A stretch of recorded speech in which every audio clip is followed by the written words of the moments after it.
ഇതൊക്കെ പറിച്ച് കഴിഞ്ഞ് വന്ന് വീട്ടിലേക്ക് വന്നപ്പം സാമ്പാറും ചിക്കനും ഒക്കെ ഉണ്ടാക്കി.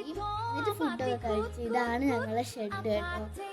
പിന്നെ ഞങ്ങൾ ചാരിക്ക് ഇഞ്ചി നനയ്ക്കുന്ന സ്ഥലത്ത് പോയി. അങ്ങനെ അവിടെ പോയി നല്ല രസമായിരുന്നു. അവിടെ ഇങ്ങനെ വെള്ളം വരുന്നുണ്ടായിരുന്നു. ഞങ്ങൾ അവിടെയൊക്കെ പോയി കളിച്ച് നനഞ്ഞ് കുളിച്ചിട്ടായിരുന്നു വന്നത്.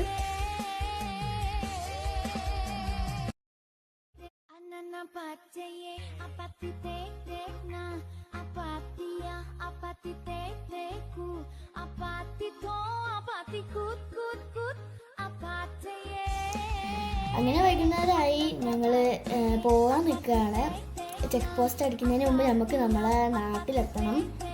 അങ്ങനെ പോകുന്ന വഴി ഞങ്ങൾ കുറച്ച് ഫോട്ടോസൊക്കെ എടുത്ത് അങ്ങനെ. അപ്പോൾ ഇത്രയേ ഉള്ളൂ നമ്മുടെ ട്രിപ്പിൻ്റെ വിശേഷങ്ങൾ. അപ്പോൾ വീഡിയോ ഇഷ്ടപ്പെട്ടാൽ ലൈക്ക് ചെയ്യുക, ഷെയർ ചെയ്യുക.